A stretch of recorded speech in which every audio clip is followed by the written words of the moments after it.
Assalamualaikum warahmatullahi wabarakatuh. Kali ini saya Ardiansah akan menjelaskan materi pertama kita yakni tentang sholat sunnah rawatib. Sebelum itu mari kita berdoa sama-sama kepada Allah dengan memulai bacaan kita hari ini dengan membaca basmalah Bismillahirrahmanirrahim. Nah, minggu lalu anak-anak sekalian sudah membaca dan mempelajari apa itu sholat sunnah rawatib. Hari ini kita sedikit dan Bapak akan menjelaskan materi tersebut, yakni tentang sholat sunnah rawatib. Pertama, apa itu sholat sunnah rawatib? Sholat sunnah rawatib adalah sholat sunnah yang mengiringi sholat fardu, yaitu sholat yang dikerjakan sebelum atau sesudah sholat fardu. Itu pengertian dari sholat sunnah rawatib. Nah, sholat fardu itu ada berapa? Bapak ingatkan kembali bahwasanya sholat fardu itu ada 5, yakni sholat subuh, sholat zuhur, asar, maghrib, dan isya. Jadi setiap kita ingin melaksanakan sholat fardu, ada sholat sunnah rawatibnya, baik itu sebelum atau sesudah. Bagaimana pembagiannya nanti di penjelasan berikutnya. Saya pikir jelas ya tentang pengertian sholat sunnah rawatib. Sholat sunnah rawatib itu dari waktu pelaksanaannya dibagi menjadi 2. Yang pertama qabliyah. Ini sebelum. Jadi qabliyah ini, sholat sunnah rawatib qabliyah ini dikerjakan sebelum ingin mengerjakan sholat fardu. Nah, biasanya itu dikerjakan setelah azan atau sebelum dikumandangkannya iqamah. Yang kedua adalah ba'diyah, sesudah. Di ba'diyah ini, sholat sunnah rawatib ba'diyah dikerjakan setelah kamu mengerjakan sholat fardu. Nah, pembagiannya mana yang sebelum, mana yang sesudah. Perhatikan.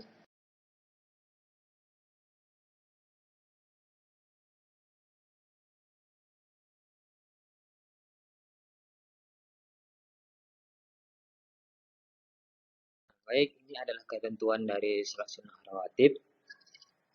Jadi dalam sholat sunnah rawatib itu tadi telah kita bagi, ada yang qabliyah sebelum dan ada yang ba'diyah. Mana dia pembagiannya? Kita lihat.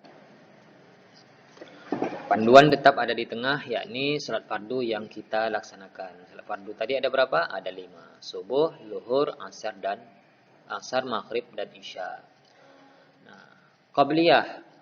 Mana qabliyahnya? Ada di 2 rakaat sebelum subuh, 2 rakaat sebelum zuhur, 4 rakaat sebelum asar, 2 rakaat sebelum maghrib, dan 2 rakaat sebelum isya. Sedangkan ba'diyah, tidak semua salat fardu itu ada ba'diyahnya. Hanya ada 3, yakni di setelah salat zuhur 2 rakaat, setelah salat maghrib 2 rakaat, dan setelah salat isya 2 rakaat. Itu adalah pembagian-pembagian dari salat sunnah rawatib. Mana dia yang kategori qabliyah dan mana yang ba'diyah. Nah, selanjutnya adalah pembagian secara hukum ya. Ada yang hukumnya sunnah muakkad, ada salat sunnah ghairu muakkad. Maksudnya gimana? Tadi salat sunnah rawatib hukumnya sunnah. Ada sunnah rawatib ini, ada sunnah muakkad, ada ghairu muakkad. Maksudnya begini. Tadi telah kita bagi menjadi 2, yakni ada yang dari segi pelaksanaannya, ada yang sebelum, ada yang sesudah. Nah, ada yang muakkad, ada yang ghairu muakkad. Antara qabliyah dan ba'diyah itu ada yang hukum mengerjakannya itu hukumnya adalah sunnah muakkad. Apa itu sunnah muakkad? Sangat dianjurkan. Tetapi ada juga yang hukumnya sunnah ghairu muakkad, tidak begitu kuat untuk dianjurkan, tidak begitu kuat anjuran untuk mengerjakannya. Jadi antara qabliyah dan ba'diyah ada yang hukumnya sunnah muakkad, ada yang sunnah ghairu muakkad. Cukup jelas ya? Artinya di dalam pembagiannya tadi antara qabliyah dan ba'diyah, ketika kita kerjakan ada yang sunnah muakkad, ada yang sunnah ghairu muakkad.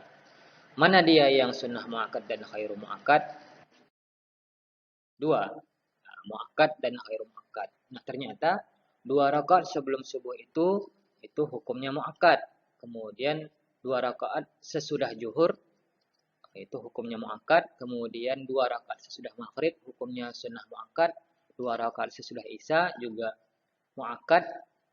Dan yang terakhir 2 rakaat sebelum subuh itu hukumnya muakkad. Berarti muakkad ini adalah sangat dianjurkan untuk dikerjakan bagi umat Islam.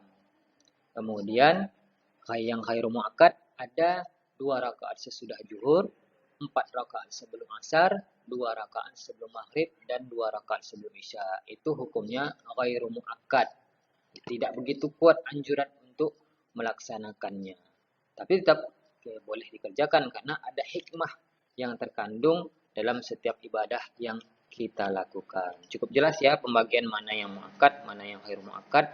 Bisa dilihat, 2 rakaat sebelum zuhur itu adalah itu hukumnya muakkad. 2 rakaat sesudah zuhur itu khairu muakkad. Muakkad tadi artinya adalah sangat dianjurkan. Sedangkan khairu muakkad tidak begitu kuat anjuran untuk mengerjakannya. Saya pikir cukup jelas ya. Kita lanjut ke yang berikutnya. Bagaimana contoh niat salat sunnah rawatib? Ini ada 2 saya contohkan. Untuk yang lainnya nanti bisa dilihat di buku atau di sumber buku lainnya. Bisa juga ditanyakan dengan orang tuanya. Niat salat sunnah qabliyah subuh. Berarti kalau qabliyah berarti sebelum salat subuh. Contoh, usalli sunnatas subhi rak'ataini qabliyatan mustaqbilal qiblati lillahi ta'ala. Artinya saya niat salat sunnah 2 rakaat sebelum subuh dengan menghadap kiblat karena Allah Ta'ala. Kemudian contoh yang kedua, salat sunnah ba'diyah. Nah, berarti ini setelah salat maghrib. Niatnya, usalli sunnatal maghribi rak'ataini ba'diyatan mustaqbilal qiblati lillahi ta'ala. Saya niat salat sunnah 2 rakaat setelah maghrib dengan menghadap kiblat karena Allah Ta'ala. Ini adalah contoh-contoh, 2 contoh niat salat sunnah rawatib. Ada yang qabliyah, ada yang ba'diyah. Nah, berikutnya, tentunya setiap ibadah yang kita laksanakan ada hikmah yang terkandung di dalamnya. Terlebih ini dalam salat sunnah rawatib banyak hikmah yang terkandung dalamnya. Apa dia? Yang pertama, menyempurnakan pahala ibadah salat fardu. Salat fardu sudah tentu wajib kita laksanakan, namun mungkin ketika kita melaksanakannya ada kekurangan-kekurangan. Maka untuk menyempurnakannya lebih baik dan lebih bagus kita melaksanakan juga salat-salat sunnah, apalagi salat sunnah rawatib. Kemudian yang kedua, dapat menghapus dosa yang kita lakukan. Salat itu adalah komunikasi kita kepada Allah Subhanahu wa taala. Ada juga yang mengatakan salat itu adalah doa kita kepada Sang Maha Pencipta. Tentunya ketika kita menghadap Allah, kita mohon diampunkan segala dosa yang kita pernah lakukan. Kemudian yang ketiga, mencegah perbuatan yang buruk. Keempat, pahalanya lebih baik daripada dunia dan isinya. Begitu besar pahala salat sunnah rawatib ini. Apabila kita kerjakan, pahalanya sangat banyak dan lebih baik dari dunia dan isinya. Subhanallah, Masya Allah, Tabarakallah. Kemudian yang terakhir akan mendapatkan rahmat dari Allah Subhanahu wa ta'ala. Nah, itulah hikmah dari salat sunnah rawatib. Mudah-mudahan cukup jelas ya anak-anak sekalian. Materi pertama kita sudah selesai tentang salat sunnah rawatib. Mudah-mudahan bermanfaat dan anak sekalian bisa memahami apa yang Bapak jelaskan. Sekian dan terima kasih. Mari sama-sama kita mengucapkan hamdalah. Alhamdulillahirabbil alamin. Dan saya tutup. Assalamualaikum warahmatullahi wabarakatuh.